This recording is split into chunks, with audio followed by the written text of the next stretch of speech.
December ১৯৭১, প্যারিসের অরলি বিমানবন্দর। হাড় কাঁপানো শীতের দুপুর, কিন্তু বিমানবন্দরের রানওয়েতে তখন উত্তাপ ছড়াচ্ছে এক বারুদসম উত্তেজনা।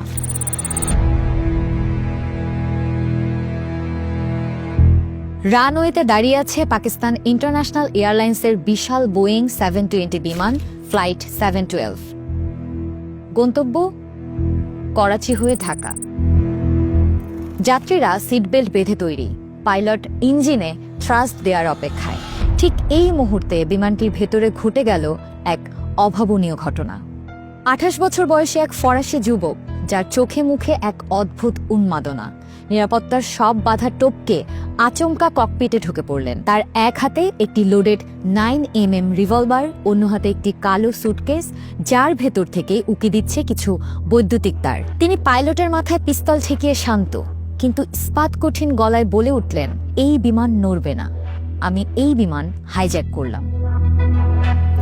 সাধারণত হাইজ্যাকাররা চায় বিপুল অঙ্কের টাকা, সোনাদানা কিংবা কোনো রাজনৈতিক বন্দীর মুক্তি, কিন্তু এই যুবক যা চাইলেন তা শুনে পাইলট তো বটেই, কন্ট্রোল টাওয়ারের কর্মকর্তারাও নিজেদের কানকে বিশ্বাস করতে পারছিলেন না। যুবকটি চিৎকার করে বললেন, আমার টাকা চাই না, আমার চাই ২০ টন ওষুধ। পূর্ব পাকিস্তানের শরণার্থীদের জন্য এখনই এই বিমানে ২০ টন ওষুধ ও ত্রাণ সামগ্রী লোড করতে হবে, অন্যথায় আমার ব্যাগে থাকা বোমা দিয়ে এই বিমান আমি উড়িয়ে দেব। যুবকটির নাম জঁ-ইউজিন পল কুয়ে। কোনো পেশাদার সন্ত্রাসী ছিলেন না, ছিলেন এক মানবতাবাদী রবিন হুড। তার বাবা ছিলেন সামরিক কর্মকর্তা, নিজেও দেখেছেন যুদ্ধের ভয়াবহতা। টিভিতে তিনি দেখেছিলেন কলেরা ও ক্ষুধায় ঢুকে মরা বাঙালি শিশুদের মুখ। সেই দৃশ্য তার বিবেককে এতটাই দংশন করেছিল যে তিনি বেছে নিয়েছিলেন এই ভয়ঙ্কর পথ। অরলি বিমানবন্দরে তখন টান টান উত্তেজনা। বিমানটি ঘিরে ফেলেছে ফরাসি পুলিশ ও কমান্ডো বাহিনী। ভেতরে জঁ কুয়ে অনর। সেদিন প্যারিসে পশ্চিম জার্মানির চ্যান্সেলর উইলি ব্র্যান্ডিটের আসার কথা ছিল, কিন্তু এই ঘটনায় সব ভিআইপি প্রোটোকল ভেঙে পড়ে। ফরাসি সরকার পড়ল মহাবিপদে। একদিকে হাইজ্যাকের দাবি মেনে নেওয়া মানে সন্ত্রাসবাদকে প্রশ্রয় দেওয়া, অন্যদিকে হাইজ্যাকারের দাবিটি এতই মানবিক যে তাকে উপেক্ষা করাও কঠিন। বিষয়টি মুহূর্তের মধ্যে আন্তর্জাতিক মিডিয়ায় ছড়িয়ে পড়ল। প্যারিসের সাধারণ মানুষ ভিড় করতে শুরু করলো বিমানবন্দরের বাইরে। সবার মুখে এক কথা, ছেলেটা তো খারাপ কিছু চাইছে না। টানা ৫ ঘন্টা চলল এই স্নায়ুযুদ্ধ। জঁ কুয়ে এক হাতে পিস্তল আর অন্য হাতে তার সেই বোমা ভর্তি সুটকেস ধরে রাখলেন। শেষমেশ জনমতের চাপে এবং পরিস্থিতির নাজুকতা বিচার করে ফরাসি সরকার নতি স্বীকার করতে বাধ্য হল। ফরাসি রেড ক্রস দ্রুত ১ টন ওষুধ বিমানবন্দরে নিয়ে এলো। সরকার প্রতিশ্রুতি দিল বাকি ১৯ টন ওষুধও দ্রুততম সময়ে পাঠানো হবে। বিকেলে যখন বিমানে ওষুধের বাক্স তোলা হচ্ছিল, তখন জঁ কুয়ে ককপিটের জানালা দিয়ে সেই দৃশ্য দেখছিলেন।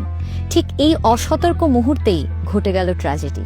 ওষুধের কার্টন লোড করার ছলে মেকানিকের ছদ্মবেশে পুলিশ বিমানে উঠে পড়ে। তারা কৌশলে ককপিটের দিকে এগিয়ে যায় এবং জঁ কুয়ের ওপর ঝাঁপিয়ে পড়ে। ধস্তাধস্তি, চিৎকার, শেষ রক্ষা হয়নি। তাকে মাটিতে ফেলে হাতকড়া পরানো হয়। বিমানবন্দর থেকে যখন তাকে নামানো হচ্ছিল, তখন এক অভূতপূর্ব দৃশ্য দেখল বিশ্ববাসী। সাধারণত সন্ত্রাসীরা ধরা পড়ার পর গালিগালাজ করে, কিন্তু জঁ কুয়ে পুলিশকে অনুনয় করে বলছিলেন, দয়া করে ওষুধগুলো নামাবেন না, দয়া করে ওষুধগুলো বাংলাদেশে পাঠিয়ে দেবেন, ওরা মরে যাচ্ছে। গ্রেপ্তারের পর বম্ব ডিসপোজাল ইউনিট তার সেই কালো সুটকেসটি পরীক্ষা করে স্তম্ভিত হয়ে যায়। সেখানে কোনো বোমা ছিল না, ছিল কিছু এলোমেলো বৈদ্যুতিক তার, একটি ইলেকট্রিক শেভার, কিছু বই এবং একটি বাইবেল। তিনি জানতেন তার হাতে আসল বোমা নেই। তিনি জানতেন তিনি ধরা পড়লে তার দীর্ঘ জেল হবে, কিন্তু তিনি কেবল একটি ব্লাভ বা ধোঁকা দিয়ে বিশ্ববাসীর নজর কাটতে চেয়েছিলেন বাংলাদেশের দিকে, এবং তিনি সফল হয়েছিলেন। বিচারে তার ৫ বছরের জেল হলো, কিন্তু ততক্ষণে তিনি ফ্রান্সের মানুষের কাছে নায়ক হয়ে গেছেন। তার এই কাজের উদ্দেশ্য জানার পর জনমত তার পক্ষে চলে যায়। প্রবল জনচাপের মুখে ফরাসি সরকার তাকে ২ বছর পরেই মুক্তি দিতে বাধ্য হয়। সবচেয়ে বড় কথা, জঁ কুয়ে জেলে গেলেও তার দাবি বিফলে যায়নি।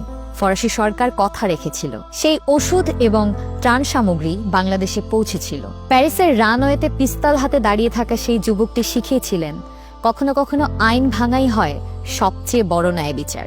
বাংলাদেশের স্বাধীনতার ইতিহাসে জঁ কুয়ে এক পাগলাটে বন্ধু, যিনি নিজের জীবন বাজি রেখে লুট করতে চেয়েছিলেন ২০ টন জীবন রক্ষাকারী ওষুধ। আপনার মন্তব্য জানান কমেন্টে। আর এরকম আরও নানা বিষয় সম্পর্কে জানতে ভিজিট করুন ঢাকাস্ট্রিম.net, ফলো করুন ঢাকাস্ট্রিমের ফেসবুক পেজ এবং সাবস্ক্রাইব করুন ঢাকাস্ট্রিমের ইউটিউব চ্যানেল।